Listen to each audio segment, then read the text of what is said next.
오늘 본문 말씀은 이제 예수님께서 십자가에서 죽으신 후에 부활하시고 이제 그 직후의 상황들을 담고 있는 말씀입니다.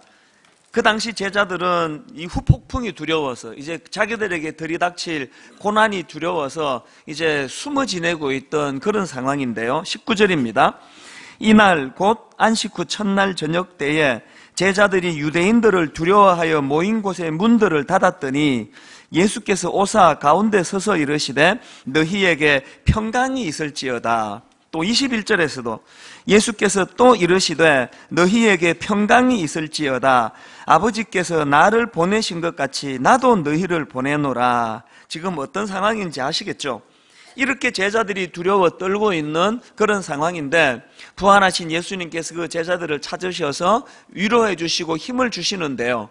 가만히 보니까 이때 예수님이 주신 말씀이 두 가지더라고요. 하나는 너희들에게 평강이 있을지어다. 그리고 또 하나는 나도 너희를 보내노라. 이 사명을 주시는 내용을 볼 수가 있습니다. 그래서 제가 이 말씀이 참 흥미로운데요. 근데 이 중에서 좀 이해가 잘 안 된다 그럴까? 이게 참 독특하다는 느낌을 주는 말씀이 뭐냐 하면은 예수님께서 이제 19절에서 두려워 떠는 제자들에게 평안을 주시지 않습니까? 그래서 20절에 그 제자들에게 두려움이 사라지고 기쁨이 회복되는 것을 볼 수가 있습니다. 20절입니다. 이 말씀을 하시고 손과 옆구리를 보이시니 제자들이 주를 보고 기뻐하더라. 이렇게 이미 20절에서 제자들이 평안을 되찾았습니다. 그런데 이상한 거는 21절에서 이미 20절에서 평안을 되찾았는데 또 주님이 21절에서 또 평안을 구합니다. 21절을 보십시오. 예수께서 또 이르시되 너희에게 평강이 있을지어다. 이미 평강이 있는데 왜 이거를 또 구해 주시느냐?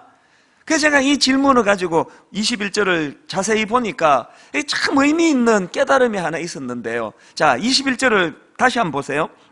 예수께서 또 이르시되 너희에게 평강이 있을지어다. 그 다음에 아버지께서 나를 보내신 것 같이 나도 너희를 보내노라. 그래서 제가 보니까 이 19절에서 예수님이 빌어주신 그 평강하고 21절에서 예수님이 빌어주신 평강이 이게 내용이 다른 거더라는 거예요. 앞에 19절에서의 평안은 현실적인 두려움에 빠져서 떨고 있는 제자들을 안돈시켜주고 격려시켜주는 그런 낮은 차원의 평강이라면 21절에서는 이제 그들이 회복하고 사명을 감당해야 되는데 이 사명을 감당하는 데 꼭 필요한 차원의 높은 단계의 평강을 예수님이 재차 빌어주신다는 그거를 제가 깨닫게 된 겁니다. 그래서 이런 맥락에서 제가 이 본문을 묵상하면서요, 오늘 저와 여러분 예수 믿는 우리 크리스천들에게 있어서 이 세 가지 단계가 있다는 것을 제가 새삼 발견하는데요. 이게 무슨 말씀인가 하면은, 자, 우리 신앙생활의 이 첫 번째 단계는 뭐냐? 이 낮은 단계의 두려움의 단계입니다. 지금 제자들이 19절에서 예수님의 십자가 이후로 기세등등한 유대인들과 세상이 두려워가지고 지금 떨고 있는데요. 그런데 참 그 흥미로운 게 뭐냐 하면은 제자들이 이렇게 떨고 있는데 바로 그 앞구절인 18절에 보니까, 자 보십시오. 막달라 마리아가 가서 제자들에게 내가 주를 보았다 하고 또 주께서 자기에게 이렇게 말씀하셨다 이러니라. 이미 제자들에게 예수님이 부활하셨다는 소식이 전해진 거예요. 예수님이 부활한 걸 몰라가지고 떨고 있으면 우리가 이해를 하겠는데 이미 예수님의 놀라운 그 부활의 소식을 그들이 전해 들었는데도 불구하고 현실적인 공포, 두려움, 이 생활의 염려, 두려움이 얼마나 그게 강력했던지 예수님의 부활하신 소식이 현실적인 제자들의 두려움을 물리치지를 못했다는 거예요.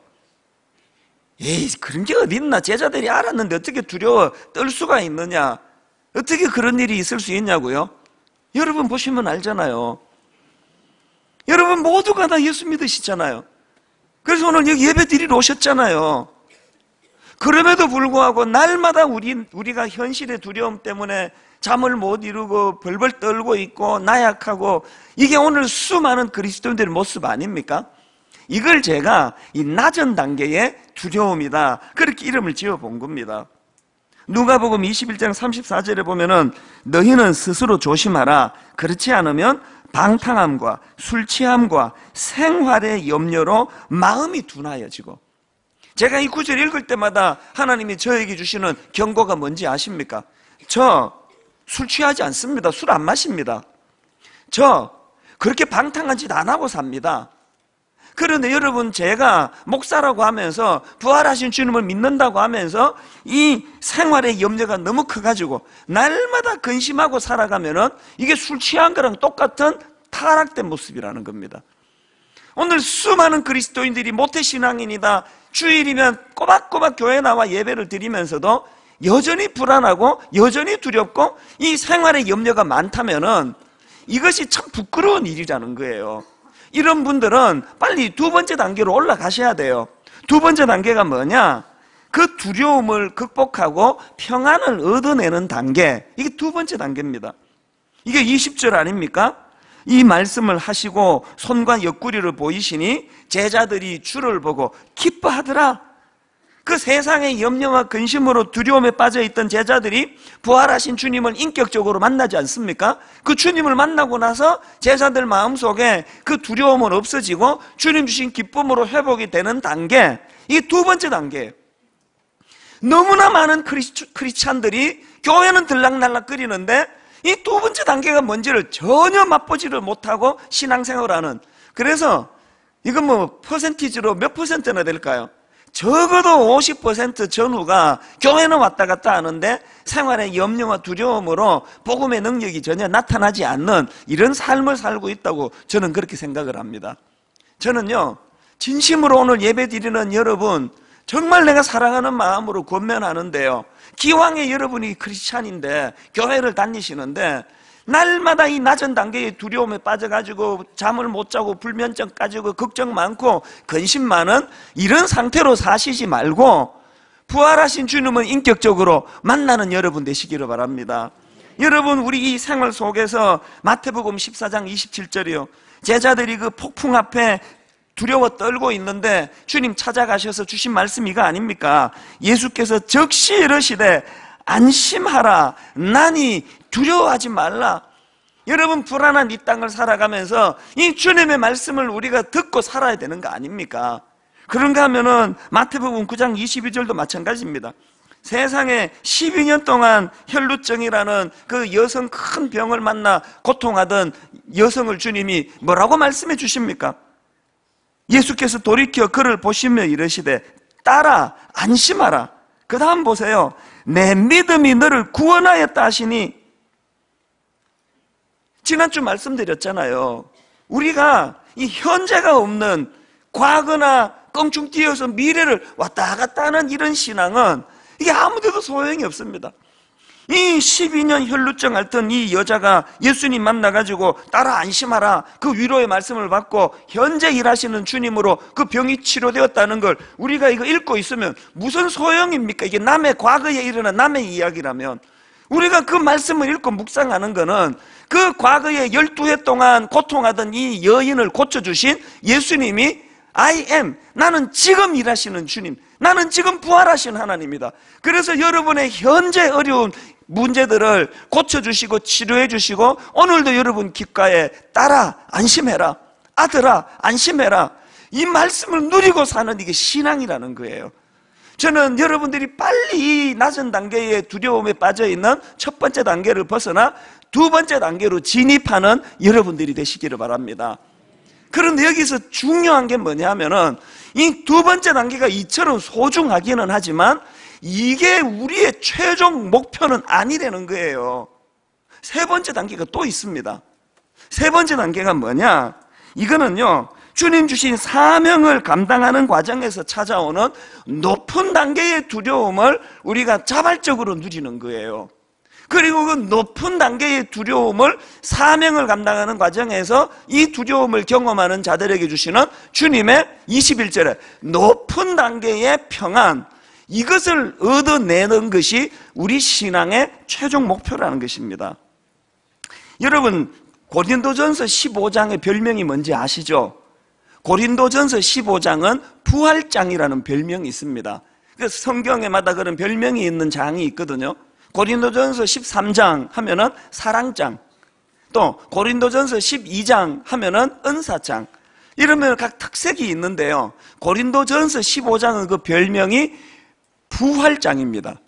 왜? 그 고린도전서 15장에는 예수님의 부활하심과 그 과정과 의미를 잘 설명해 놓았기 때문인데요. 중요한 게 뭔지 아십니까? 이렇게 부활장이라는 별명을 가지고 있는 고린도전서 15장이 어떻게 결론이 내려지는지 아십니까? 그 맨 마지막 구절이 이렇게 끝을 맺습니다. 자, 고린도전서 15장 58절 맨 마지막 구절입니다. 그러므로 이 접속사가 어디에 연결되는지 아시겠죠? 주님의 부활에 대한 의미를 쭉 설명을 하고 맨 마지막에 결론적으로 그러므로 내 사랑하는 자들아 견실하며 흔들리지 말고, 그 다음 보세요. 항상 주의 일에 더욱 힘쓰는 자들이 되라. 저는요, 이 부활장이라고 하는 이 15장이 맨 마지막에 주님의 부활을 다 설명하고 그러므로 염려하지 말고 평안을 가져라, 이렇게 결론 내려지는 게 아니고 뭐라고 결론 맺는다고요? 견실하며 흔들리지 말고 항상 주의 일에 더욱 힘쓰는 자들이 되라. 이렇게 권면하는 이 말씀의 의미가 뭐겠습니까? 신앙생활이 얻어내야 되는 마지막 최종 결론이 두 번째 단계. 그래서 두려움이 사라지고 내가 마음이 평안해지고 내가 기쁨이 넘치고, 이게 우리 그리스도인들의 목표가 아닙니다. 이거는 중간 과정에서 우리가 누려야 되는 거고요. 이 단계를 넘어서 세 번째 단계가 높은 단계의 불편함, 높은 단계의 두려움, 사명을 감당하는 과정에서 반드시 겪어야 되는 이 염려, 걱정, 두려움을 우리는 피해서는 안 된다는 거예요. 그리고 그 과정에서 두려워할 때 하나님이 주시는 높은 단계에서의 이 샬롬, 이 평안, 이것을 맛보면서 신앙생활 해야 된다는 것입니다. 지난주에요, 이제 부활주일 예배를 이제 드리고 나서 주중에 분당 우리교회 홈페이지에 우리 성도님이, 그날 예배를 드렸던 성도님이 거기에 그 글을 하나 올렸는데요. 이분이 부활주일 예배를 드리고 마음이 좀 불편하신 거예요. 왜 불편하신가 하니까, 이 부활의 기쁨, 그 감격을 예배 시간에 누려야 되는데, 목사님이 설교를 하면서, 그 목사님이 접니다. 그냥 빚이 얼마라 그러고, 그런데도 불구하고 미자리 교를 도와야 된다 그러고 이런 무거운 이야기를 하고 그래가지고 그분이 마음이 좀 불편하셨던 거예요.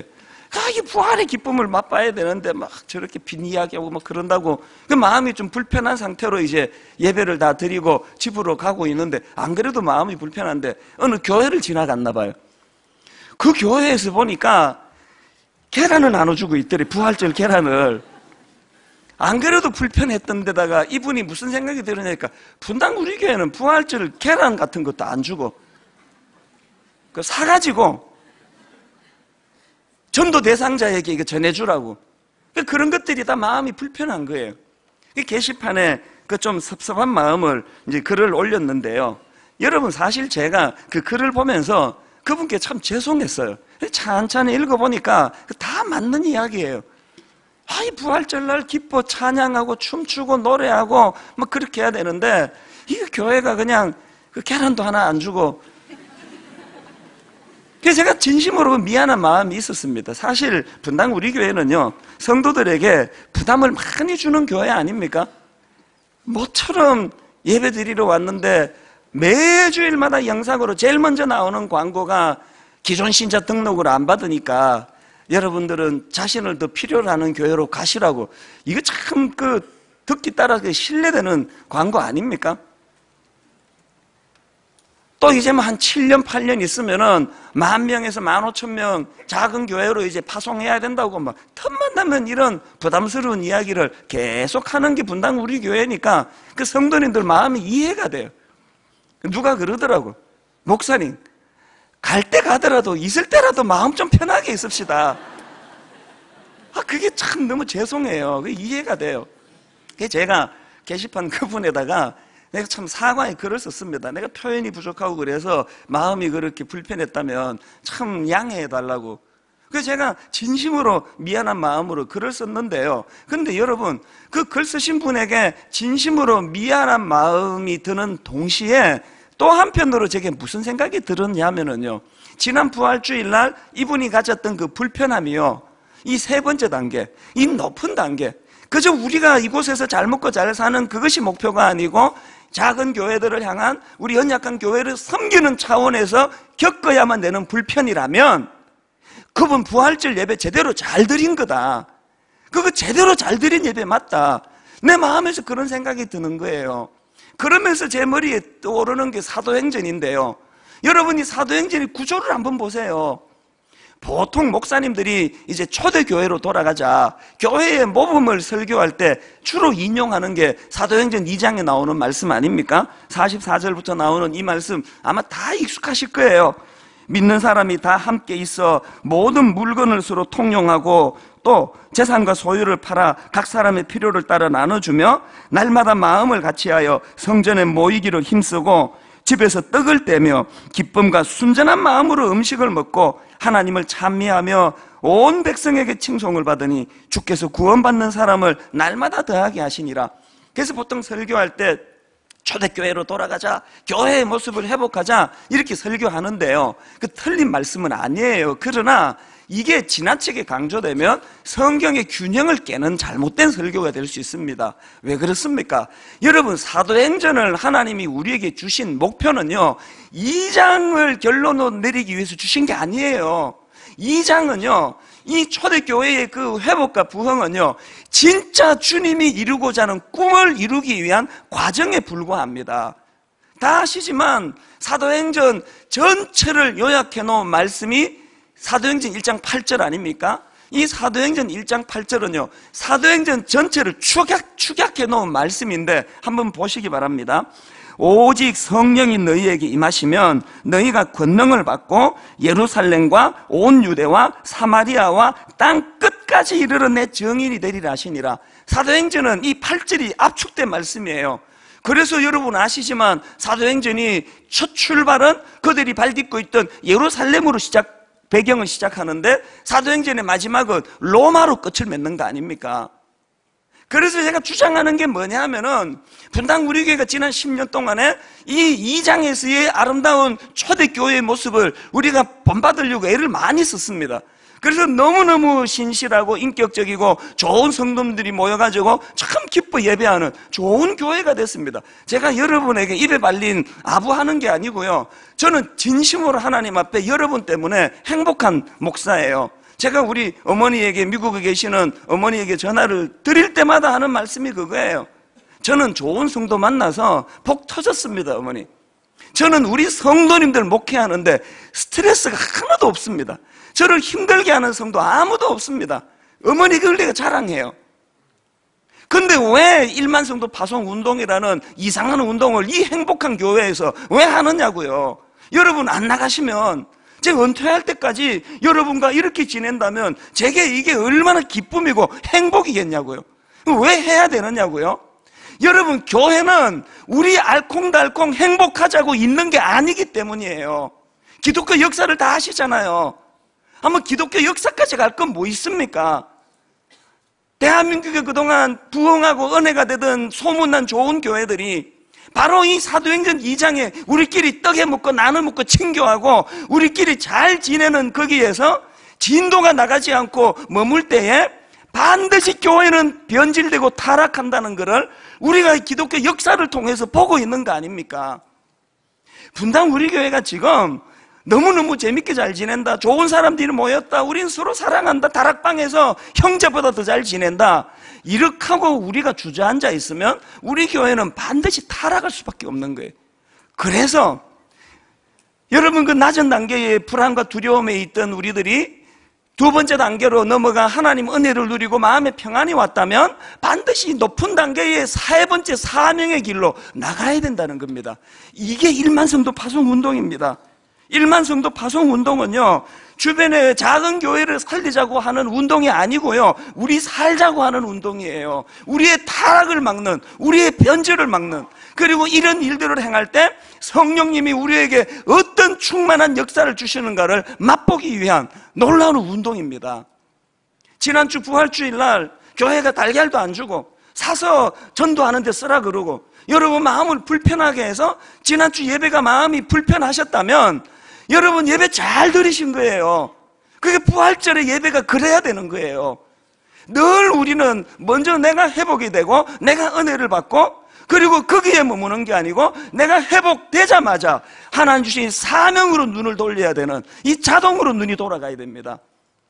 내 인생의, 내 목회의 마지막이, 그래서 분당 우리 교회에서 나는 해피하게, 행복하게, 어떤 목사님보다 더 잘 은혜를 누리며 잘 살았다, 이렇게 결론을 내리면 제 목회는 타락한 목회가 되는 겁니다. 우리 인생도 마찬가지예요.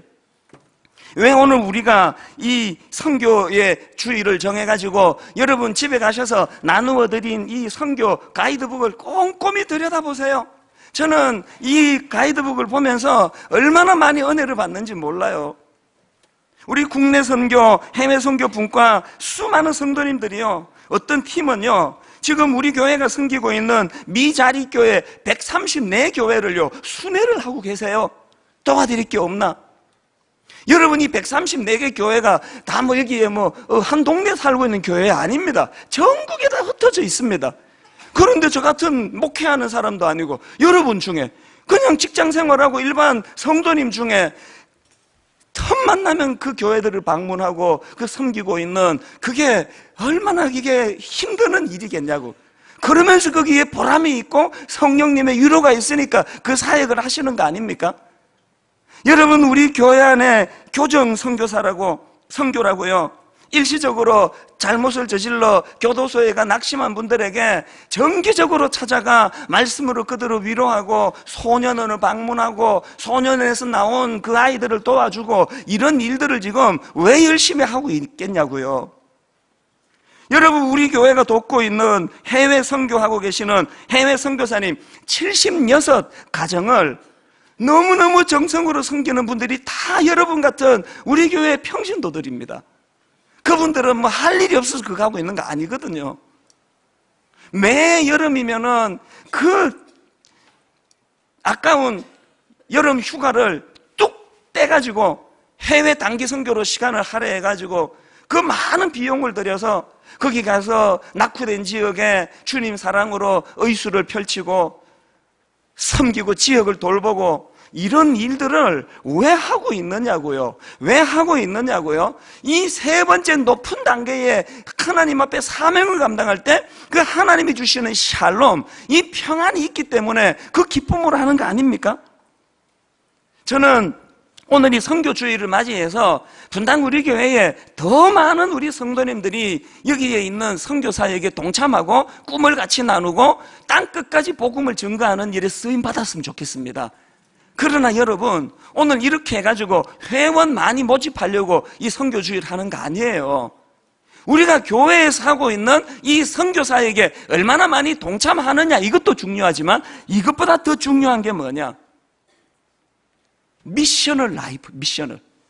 우리 교회에서 이 미셔널 라이프 혹은 미셔널 처치, 이런 용어들을 종종 들으실 텐데요, 이 미셔널 라이프가 뭐냐? 사도행전 1장 8절을 다시 한번 보시기 바랍니다. 같이 한번 읽어보시겠습니까? 오직 성령이 너희에게 임하시면 너희가 권능을 받고 예루살렘과 온 유대와 사마리아와 땅 끝까지 이르러 내 증인이 되리라 하시니라. 이 사도행전 1장 8절은요, 두 가지 균형을 가지고 읽으셔야 돼요. 첫 번째 균형이 뭐냐? 우리가 잘 알듯이 선교는 땅 끝까지 확산해야 된다는 거예요. 내가 발을 딛고 있는 이 분당으로부터 시작해가지고 경기도를 넘어 대한민국을 넘어 아프리카로 중동으로 땅 끝까지 복음은 확산돼야 된다는 거예요. 그런가 하면은 또 다른 한 균형이 뭐냐 하면은 선교는 지역별 차별이 없다는 말씀을 주시는 거예요. 이 1장 8절에 보니까요, 예루살렘과 온 유대와 사마리아와 땅 끝까지 이르러, 여기에 와, 또 무엇과 무엇과 무엇과, 이걸 원어로 보니까요, 영어로 치면 and에 해당되는 이 카이라는 접속사를 사용하고 있습니다. 여러분 그 영어 문법으로 등위 접속사를 다 하시지 않습니까? A and, B and, C and, D and 할 때 이 and가 등위 접속사 할 때는 A와 B와 C와 D가 차별이 없다는 거예요.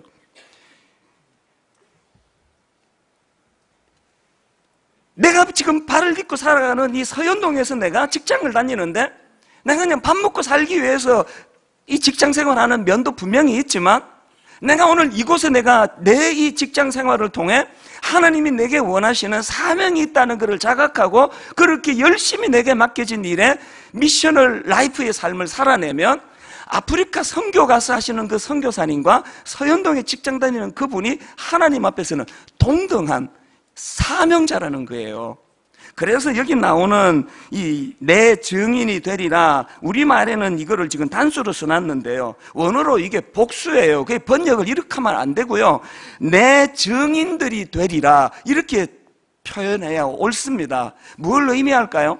이 사도행전 1장 8절은요 어떤 한 사람이요 은혜 받아가지고 이렇게 예루살렘 자극게 시작해가지고 그 다음에 지경이 더 넓어지고 사마리아로 그 다음에 땅끝까지로 한 사람이 점점 그 삶의 지경이 넓어지는 것을 묘사하는 게 아니고요, 이 구절은요 여러 사람의 은혜 받은 사람들이 각각, 어떤 사람들은 서현동에서, 어떤 사람은 중동에서, 어떤 사람은 아프리카에서, 어떤 사람은 낙도에서 각각의 자기에게 맡겨진 그 일들을 감당하는 모습을 그리고 있는 게 사도행전 1장 8절이라는 겁니다. 이런 맥락에서 여러분, 아프리카나 중동에서 선교 사역을 펼치시는 그 선교사님들의 삶 못지않게 오늘 저와 여러분들이 내게 맡겨진 그 직장에서, 가정에서 주님의 이름을 드러내며 최선을 다하며 사는 삶, 이게 가치가 있다는 그 말씀을 드리고 싶은 거예요.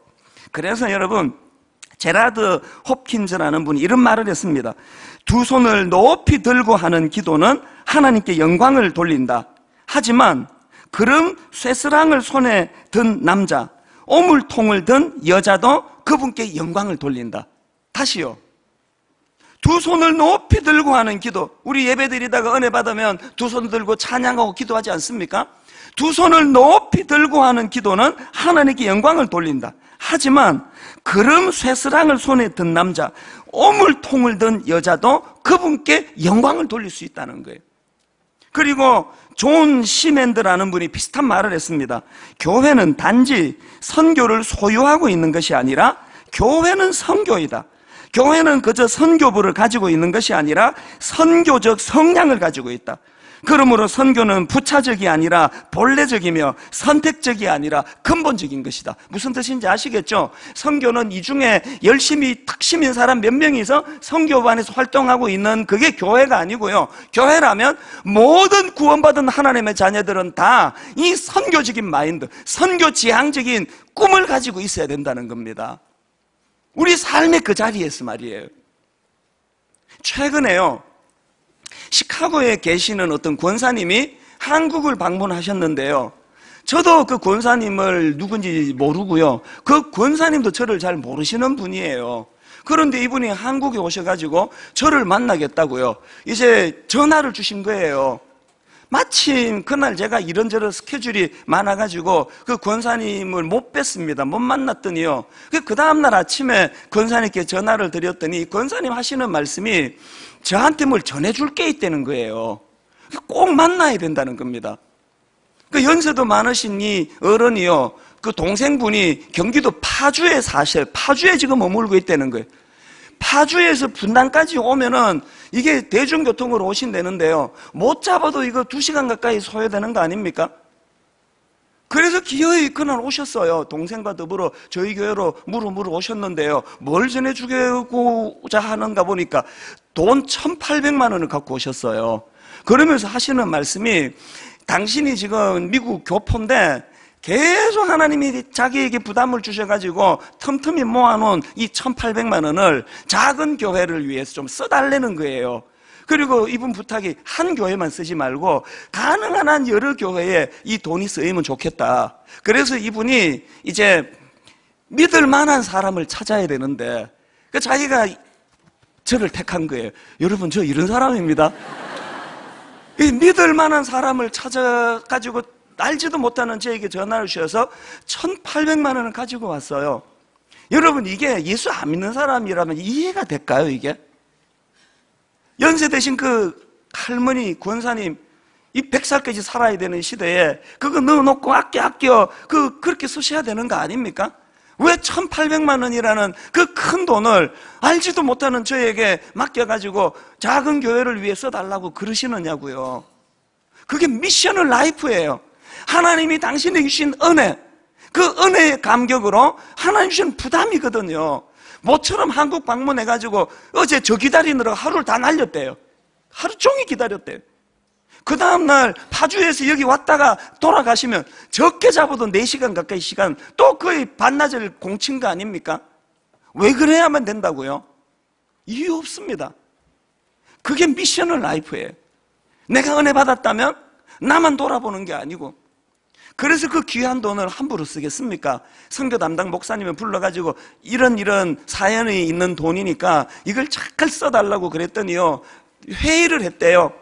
그래서 우리 교회가 돕고 있는 교회들을 안 그래도 지금 순회하고 있으니까 그 교회가 지금 낡고 막 페인트도 벗겨지고 이런 게 많아서 교회를 좀 개량하는데 이 헌금을 좀 쓰면 좋겠다는 의견도 있다 그러고, 또 목사님들 차량이 지금 너무 노후돼가지고 고장나고 이런 교회들이 여러 교회가 있는데 그 차량 수리하는데 이 돈을 쓰면 좋겠다 이런 의견도 있다 그러고, 또 그 미자리 교회 목사님 자녀들 장학금으로 이걸 쓰면 좋겠다 이런 의견이 있다 그러고, 결정을 어떻게 내린지는 전 몰라요. 그것까지는 제가 관여하지 않습니다. 오늘 우리가 이 낮은 단계, 세상의 염려, 불안, 근심 이렇게 허덕이고 살던 우리가 두 번째 단계의 은혜를 받아서 주님이 주시는 평안으로 회복이 됐다면 세 번째 단계로 나아가셔야 된다는 거예요. 사명을 감당하는 차원에서 찾아오는 이 불편함, 이 권사님이 겪어내고 계시는, 저는 오늘 결론을 맺으면서요, 2009년도에 제가 안식년을 얻어가지고 그때 LA에 있는 그 풀러 신학교에 공부하러 간 적이 있지 않습니까? 1년 동안 공부하러 갔는데요, 제가 풀러 신학교에 가서 보니까 거기가 그 선교와 관련된 학과가 굉장히 유명한 학교예요. 그래서 전 세계에서 선교사로 수고하시던 선교사님들이 안식년으로 이제 거기 와서 쉬고 충전하고 공부하고 그런 선교사님들이 많은 거예요. 그래서 제가 많은 선교사님들을 만났는데요, 울기도 많이 울었습니다. 감동도 많이 받았습니다. 그래서 제가 그 선교사님들에게 은혜를 받고 안식년 마치고 복귀하자마자 요셉의 창고를 열어라. 그래서 그때 여러분 헌금해서 그때 11억인가 12억인가 내 기억으로 너무너무 많은 창고를 열어 좋은 일을 하지 않았습니까? 그게 선교사님들에게 제가 은혜 받아서 그런 거예요. 그 과정에서 한 선교사님을 만났는데요, 이분은 아프리카 에티오피아 지역에서 선교하시던 분인데요, 저는 이분이 만든 동영상을 보고 참 많이 울었습니다. 화려하게 만든 것도 아니에요. 그런데 그 열악한 지역에 어린 애들 데리고 사모님과 더불어, 저는 오늘 말씀 이 동영상을 같이 보는 것으로 결론을 지으려고 하는데요, 여러분 많이 느낌이 오실 거라고 저는 믿습니다. 이 시간 혹시 인터넷으로 음성으로 제 설교를 듣는 분 계시면요, 꼭 여러분 영상으로 이 동영상을 보시기를 강하게 권합니다. 같이 보시겠습니다.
하늘에 앉아 죽어가는 나의 백성들, 절망과 굶주림에 갇힌 저들은 내 마음에 오랜 슬픔, 고통의 멍에에 매여 울고 있는 나의 자녀들, 나는 이제 일어나 저들의 멍에를 꺾고 눈물 씻기기 원하는데, 누가 내게 부르짖어 저들을 구원케 할까? 누가 나를 위해 가서 나의 사랑을 전할까? 나는 이제 보기 원하네. 나의 자녀들 살아나는 그날, 기쁜 찬송 소리 하늘에, 웃음소리 온 땅 가득한 그날.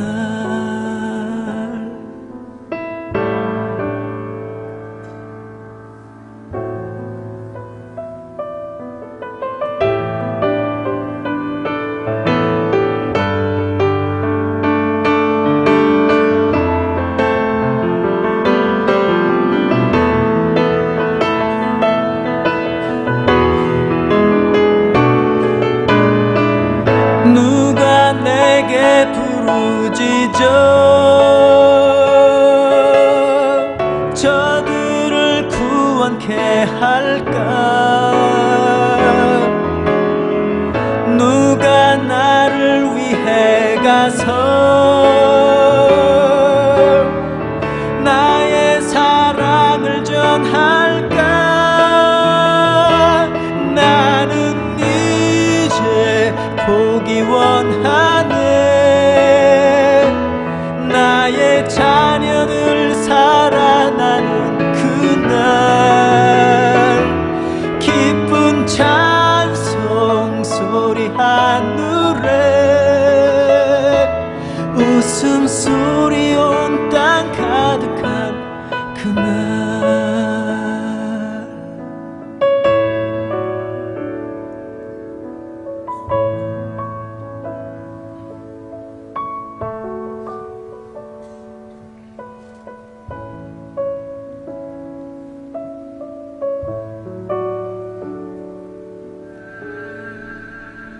오직 주의 사랑에 매여 내 영 기뻐 노래합니다. 이 소망의 언덕 기쁨의 땅에서 주께 사랑드립니다. 오직 주의 임재 안에 갇혀 내 영 기뻐 찬양합니다. 이 소명의 언덕 거룩한 땅에서 주께 경배드립니다. 주께서 주신 모든 은혜 나는 말할 수 없네. 내 영혼 즐거이 주 따르렵니다. 주께 내 삶 드립니다. 주께 내 삶 드립니다.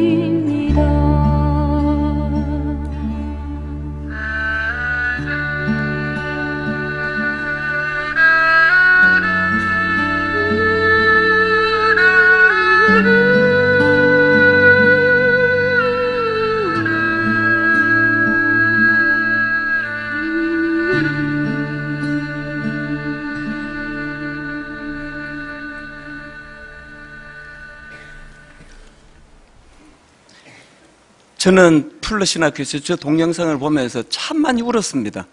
여러분, 자기 자식 귀하지 않은 부모는 세상에 아무도 없는데요. 저 선교사님이 저 위험한 지역에 그 어린아이들을 데리고 갔는데, 제가 저 동영상에서 가장 충격을 받았던 게 뭐냐 하면은, 그 어린아이들이 자기 아버지와 더불어 저 위험한 데서 자라는데, 그 아이들이 커서 나도 아버지처럼 선교사가 되겠다고. 뭘 의미하는 겁니까? 여러분이 세 번째 단계, 높은 단계의 사명을 수행하는 과정에서 찾아오는 이 염려와 두려움이 있는 자들에게 주시는 하나님의 특별한 평강, 이 은혜를 그 어린애들이 맛보았다는 얘기 아닙니까? 여러분이 첫 번째 단계로 살아가시는 여러분, 맨날 생활의 염려, 두 번째 단계로 진입하셔야 됩니다. 그런가 하면 그렇게 많은 은혜를 받아 두 번째 단계 평안을 누린다면 이제는 사명의 세 번째 단계로 올라가셔야 됩니다.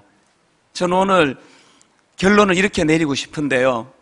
예전에 우리가 참 눈물로 부르던 이 찬양이요. 주님 다시 오실 때까지 나는 이 길을 가리라. 좁은 문, 좁은 길, 나의 십자가 지고. 우리가 이렇게 사명을 향해 나아갈 때 본문에서 말씀하시는 것처럼 성령님께서는 우리를 인도해 주실 줄로 믿습니다. 가사를 생각하시면서 오늘 설교를 또 생각하시면서 함께 찬양 불러보면 좋겠습니다. 주님 다시 오실 때까지, 주님 다시 오실 때 나는 이 길을 가리라. 나는 이 길을 가리라. 그 길이 어떤 길입니까? 좁은 문, 좁은 길, 십자가 없이는 갈 수 없는 길입니다. 나의 십자가 지고, 나의 가는 이 길 끝에서, 여러분 이 은혜를 아십니까? 나는 주님을 보리라. 영광의 내 주님,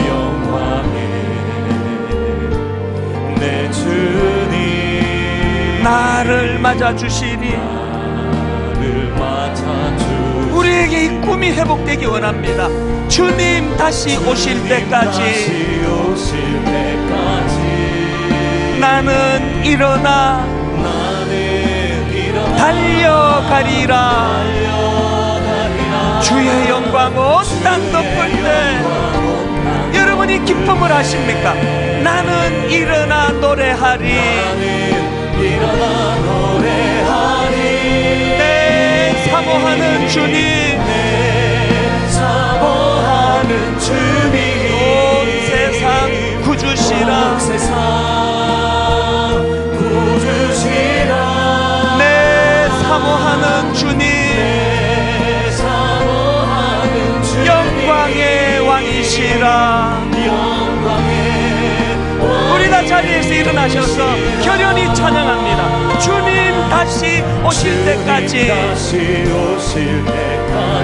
여러분 이 꿈이요, 이 비전이요, 나는 일어나 달려가리라. 주의 영광 온 땅 덮을 때 나는 일어나 노래하리. 내 사모하는 주님, 온 세상 구주시라. 내가 가진 이 꿈, 내 사모하는 주님, 영광의 왕이시라.